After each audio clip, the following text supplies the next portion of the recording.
Assalamualaikum warahmatullahi wabarakatuh. Selamat pagi pemirsa. Pada kesempatan kali ini kita akan membahas salah satu masalah di dalam budidaya pertanian, yaitu munculnya hama dan penyakit. Nah, khususnya penyakit ini seringkali sangat susah untuk dikendalikan. Ya. Pengendaliannya sangat susah, itu mencakup beberapa aspek. Kita tidak hanya berbicara masalah fungisida atau pestisida yang digunakan, pengendalian tidak hanya sekedar itu saja, tetapi secara konsep harus secara terstruktur. Ya. Oleh karena itu, di dalam pengendalian penyakit ini harus mempelajari semua aspek yang ada supaya sukses. Oleh karena itu, tidak salahnya kalau kita belajar dari beberapa kasus yang ada, studi kasus yang ada, yang tentunya bisa ditiru secara garis besarnya. Kenapa pengendalian itu sukses? Jadi yang akan kita bahas adalah pengendalian penyakit kanker hawar kastanya atau chestnut ya, di belakang ini. Ya. Di Indonesia juga ada chestnut juga, ya, berangan kastanya tadi ya, chestnut atau rambutan hutan. Ya. Padahal di luar negeri produk ini sangat terkenal.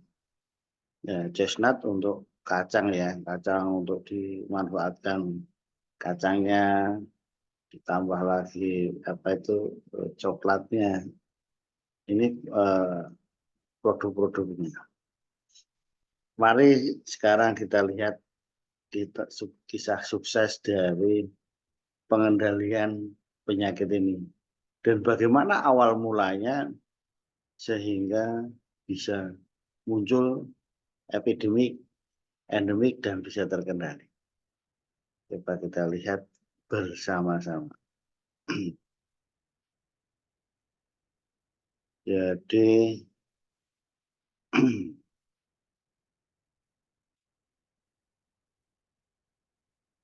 ini Bapak Ibu sekalian. Ya, sejarah sukses pengendalian penyakit kanker hawar chestnut. Nah, penyakit kanker hawar chestnut ini disebabkan oleh Cryphonectria parasitica. Ini jamur atau cendawa. Nah, kemudian, nah ini, Bapak Ibu sekalian, chestnut itu ada banyak ya. Ya, diperkirakan ada 9 yang kurang penting. Termasuk yang di Indonesia karena di hutan, di apa tadi tidak begitu dimanfaatkan lah. Di Indonesia namanya saninten. Jadi justru di Amerika ini sangat terkenal. Chestnut Amerika ya, Castanea ditanta. Kemudian chestnut Eropa, Castanea sativa. Chestnut Jepang, Castanea crenata. Chestnut Chinese, chestnut Cina, Castanea mollissima. Ya. Dari chestnut tadi sudah dimanfaatkan kacangnya. Ya. Tetapi di Amerika ini menjadi ikon dari Amerika. Kenapa? Karena mereka ini ya tanamannya apa ya, besar, raksasa. Nah, sehingga tanaman terbesar di dunia itu kan terkenal dengan sequoia. Nah, itu di pantai barat di apa, Amerika. Tapi untuk sisi timur, nah sisi timur, paling timur, itu yang tanaman yang besar itu justru chestnut. Nah, chestnut. Nah, itu kita lihat petanya di sana. Oleh karena itu, karena besarnya ini dimanfaatkan di kehutanan sebagai kayu. Wah, sebagai kayu kan besar kan, penampangnya udah segitu besar. Ini orangnya kecil-kecil tambah. Semakin besar semakin bagus untuk perkayuan. Nah, ini selain tadi ya kacangnya juga untuk perkayuannya. Nah, nah ini kan karena tadi chestnut tadi kita sejarahnya ada berbagai macam, kita sebut 4 tadi, meskipun di dunia itu ditambah lagi ada 9 yang kurang begitu penting. Nah, chestnut yang dari Asia tadi, dari Cina, dari Jepang itu kan pendek-pendek, bentuknya cantik. Oleh karena itu pada tahun 1870 itu diimporlah ke Amerika. Ya, sebagai apa? Ornamental plant atau tanaman hias. Nah, kemudian beberapa tahun berikutnya itu diimpor dalam rangka pemuliaan, breeding. Nah, itulah karena sifatnya yang berbeda dengan yang ada di Amerika. Nah, oleh karena itu, ini awal mulanya. Nah, pengendalian awal mulanya harus preventif juga. Jangan mudah juga. Sekarang mobilitas mudah, orang gampang impor, ini menimbulkan penyakit-penyakit baru. Oleh karena itu, karantina menjadi sangat penting. Nah, inilah musibah berawal dari ini impor tanaman hias ini yang chestnut yang ini. Nah, apa yang terjadi pada tahun 04 itulah tadi penyakit Cryphonectria parasitica. Apa namanya? Kanker hawar chestnut. Ya, jadi chestnut blight cancer. Jadi gejalanya jadi kanker di batangnya, kemudian namanya kanker yang pertumbuhannya melebihi, dan tidak hanya di batangnya tetapi juga di percabangannya. Akhirnya apa? Pada mati patah. Inilah mulai ditemukan pertama kali di 1904. Ini apakah yang berasal dari 1870 atau yang memang dilaporkan juga pada tahun 1904 ini didatangkan untuk pemuliaan chestnut tadi. Ya karena untuk dipanen chestnutnya, kalau yang pendek-pendek kan enak panennya. Kalau yang gede tadi kan jadi susah, makanya pasti ada orang dikembangkan saja yang pendek untuk mudah panennya. Ini yang terjadi. Akhirnya muncul pertama kali di kebun binatang Bronx. Nah ini ceritanya tahun baru muncul ini dilaporkan.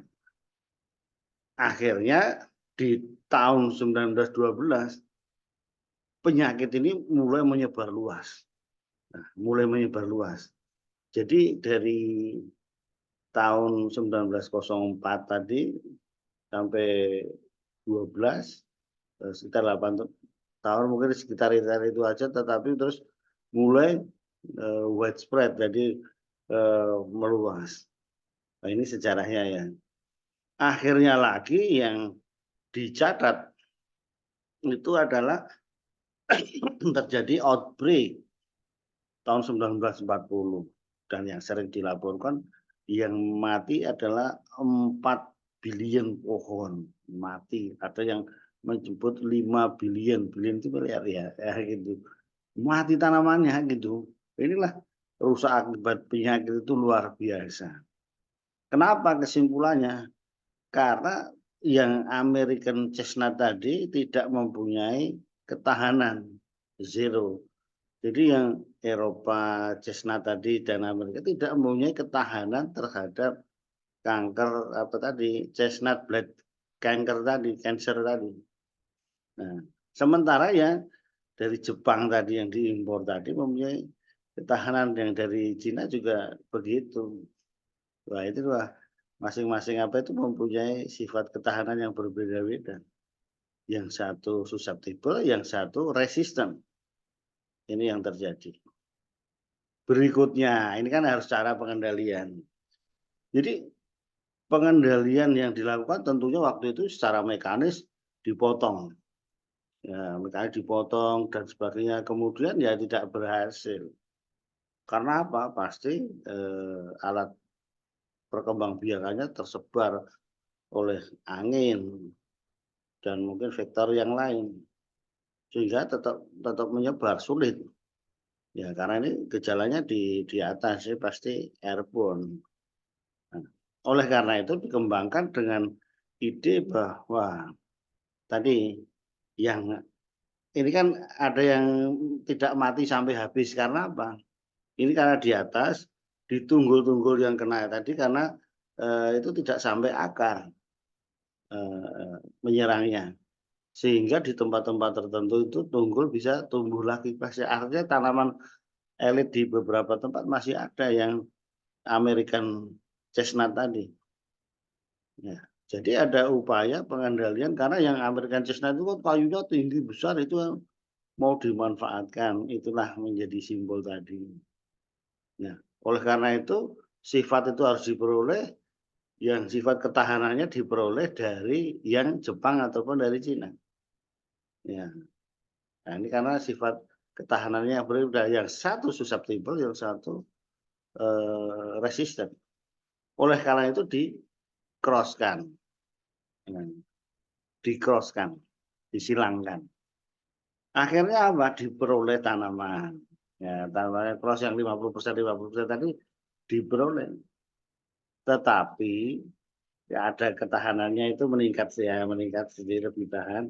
Tetapi performa keragaannya, penampakannya lebih dominan yang dari Jepang ataupun Cina, yang Asia. Artinya apa?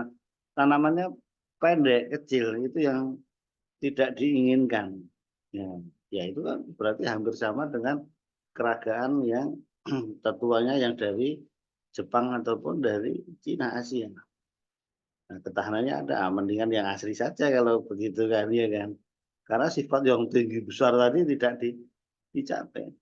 Meskipun sudah dicoba dengan yang ada, itu di back cross kan kembali, diulang back cross supaya mengumpul jin yang dari American, tetapi tidak berhasil. Nah, tidak berhasil. Oleh karena itu, ini kan perkembangan pengendaliannya ya. Ini dengan pemuliaan yang konvensional.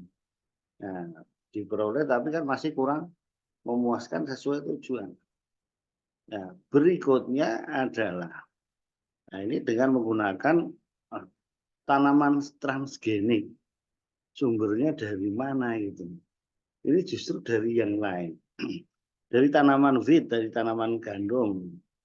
Dengan mekanisme yang hampir sama. Jadi di gandum itu ada penyakit yang hampir sama dengan mekanisme asam oksalat. Jadi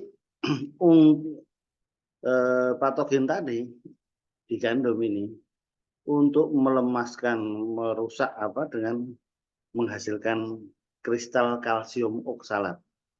Ya, sehingga dengan memproduksi itu akan memblok nutrien di tanaman tersebut. Akhirnya apa? Nekrosis, lama-lama mati kering. Nah, itulah mekanisme dari patogen menyerang tanaman. Tetapi di dalam gandum itu ada tanaman yang resisten. Ya, yang resisten menghasilkan asam oksalat oksidase tadi yang mampu menghancurkan kristal itu tadi, sehingga apa? Tanaman tidak berkembang lagi. Kayak itulah mekanismenya. Oleh karena itu di dalam tanaman chestnut tadi mekanisme itu gennya tadi dimasukkan. Nah, sehingga terjadilah mekanisme yang sama dengan yang ada di gandum. Nah, itulah pentingnya belajar mekanisme biologinya, apa ya, metabolismenya, sehingga tahu bagaimana interaksi antara patogen dan inangnya. Sehingga sumber dari wheat, dari gandum tadi bisa dimasukkan. Sehingga kesimpulan akhirnya adalah tanamannya menjadi tanaman yang tahan. Tanaman yang tahan karena yang dimasukkan itu memang aslinya American chestnut ya, yang tinggi-tinggi tadi, tapi ada sumber lain dari gandum yang mampu memblok cryo cryophonictria tadi, parasitika, sehingga penyakit tidak perlu. Nah, ini terjadi pada tahun 2014. Ya, sudah cukup lama. Ya, terakhir nanti bagaimananya masalah GMO-nya ini. Ya, itulah proses pengendalian penyakit sejarahnya berurut, bagaimana munculnya, kemudian usaha-usaha dengan terakhir dengan genetic engineering, dengan yang sebelumnya pemuliaan juga untuk mengendalikan suatu penyakit. Demikian pemirsa, ini mudah-mudahan bisa memberikan wawasan bagi kita dalam mengendalikan penyakit tanaman yang sangat sulit, tidak mudah mengendalikan tanaman itu.